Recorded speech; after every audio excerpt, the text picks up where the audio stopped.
Assalamualaikum. Salam sejahtera untuk kita semua. Om Swastiastu. Namo Buddhaya. Salam kebajikan. Rahayu. Berjumpa lagi dengan saya. Kali ini kita akan membahas tentang belajar dari sumber primer edisi kedua. Seperti sebelumnya, kita akan belajar dari koran dan topik kita masih sama, yaitu peristiwa di bulan Oktober tahun 1945. Yang pertama kita akan membahas koran The Wari tanggal 6 Oktober tahun 1945. Koran ini berisi tentang Belanda yang menunggu pernyataan resmi dari Mountbatten tentang status Soekarno di Indonesia. Selain itu juga disebutkan situasi yang terjadi di Indonesia. Seperti di Surabaya, bandara di sana sudah dikuasai oleh rakyat Indonesia setelah mengusir pasukan Jepang bersenjata serta mengusir pesawat Inggris dan Belanda dari sana. Koran ini juga memberitakan bahwa mayoritas tentara Jepang sudah takluk dari rakyat Indonesia. Meskipun mereka menjaga gudang senjata, semua isi gudang itu sudah dijarah oleh rakyat Indonesia. Bahkan di Bandung, tentara Jepang tidak berdaya dibandingkan tentara Bandung. Uniknya di Bandung, markas RAPWI dijaga ketat oleh tentara Bandung dan diblokade. Orang RAPWI sangat terkendala dalam stok makanan yang tersisa. Disebutkan bahwa koordinasi rakyat Indonesia sangat bagus termasuk dalam distribusi makanan. Sasaran utama yang diutamakan rakyat Indonesia adalah pelayanan publik. Bendera merah putih berkibar di mana-mana dan orang Indonesia mayoritas menghormati kinerja RAPWI.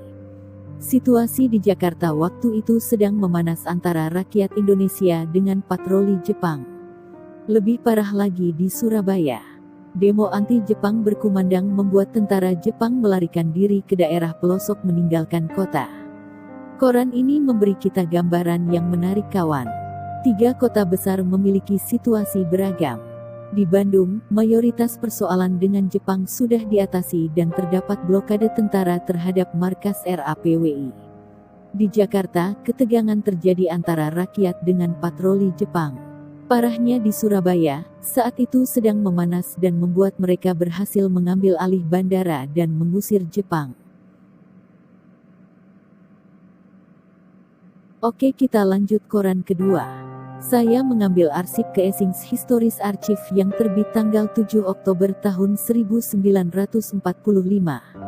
Arsip ini menjelaskan tentang situasi Indonesia secara menyeluruh. Pertama, terjadi protes dari pimpinan Inggris kepada Soekarno atas blokade yang dilakukan kepada RAPWI. Tak hanya itu, disebutkan juga tentang adanya perpecahan antara kaum nasionalis di Indonesia.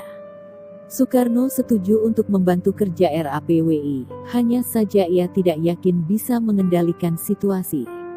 Menurut koran Times, rakyat Indonesia bersenjata menganiaya para orang Eropa di setiap stasiun. Seluruh jalur kereta Jakarta-Bandung telah dikuasai rakyat Indonesia. Tidak hanya itu, disebutkan juga bahwa Soekarno menjanjikan keamanan bagi rakyat Tionghoa dan menyarankan mereka mengibarkan bendera Tionghoa di rumahnya. 15.000 rakyat Indonesia bersenjata tersebar di Jakarta. Tentara Indonesia menyarankan agar orang kulit putih tidak pergi kemana-mana. Sedangkan di Kalimantan, Sumatera, Maluku, dan Sulawesi disebutkan belum ada pergerakan dari rakyat Indonesia.